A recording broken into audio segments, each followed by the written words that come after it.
et Dodo. Tu veux que je te raconte l'histoire de la dent de Mégalodon ? Ok, mais par contre, moi, je ne raconte mes histoires qu'aux enfants qui se lavent les dents. Donc attrape ta brosse à dents, ton dentifrice, elle y rote.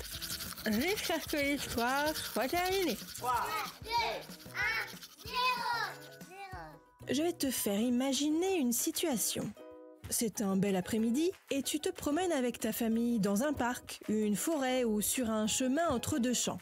C'est bon, tu y es ? On continue. Il y a du soleil, tout le monde s'amuse et tout à coup, tu butes sur un truc. Tu regardes ce bidule qui a failli te faire tomber. Oui, il y a bien quelque chose de bizarre là, par terre, à côté de ton pied. Ce n'est ni un caillou biscornu, ni une motte de terre, et ce n'est pas non plus une crotte de chien. C'est bien quelque chose que tu n'as jamais vu. Tu le ramasses, et là, c'est la découverte du siècle. Tu viens de trouver une dent de dinosaure.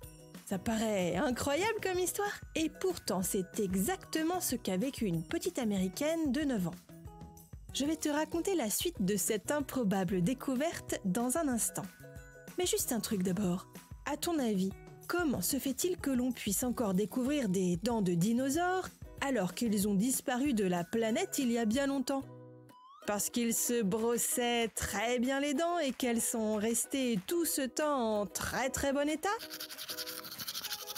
Bon, pour le brossage des dents, on ne sait pas. En revanche, certains squelettes de dinosaures se sont fossilisés. Ça veut dire que les os et les dents se sont transformés en roches avec le temps. Et c'est comme ça qu'on peut aujourd'hui retrouver des fossiles de dinosaures. Comme la petite fille de notre histoire, passionnée de fossiles.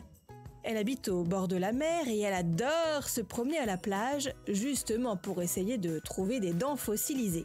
Un beau jour, elle avait les pieds dans l'eau, et là, au lieu de tomber sur un galet, coup de chance énorme, elle trouve une dent de mégalodon.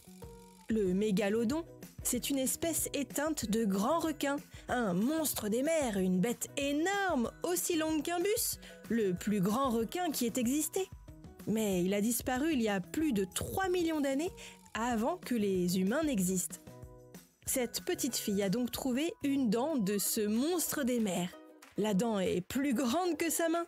Imagine la taille de la mâchoire, presque aussi haute qu'un humain.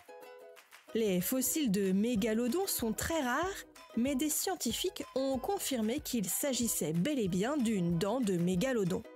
Et ils étaient très admiratifs de la découverte de la petite fille.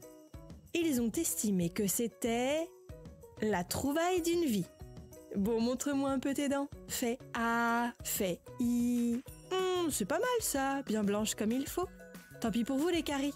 Allez, maintenant, au lit. Je vais pas aller me coucher. Retrouvez les épisodes des Dents et Dodo sur le site et l'application BFM TV et sur toutes les plateformes de streaming. Si cet épisode vous a plu, n'hésitez pas à lui donner une note, à vous abonner à la playlist et surtout à en parler autour de vous. C'est un podcast BFM TV.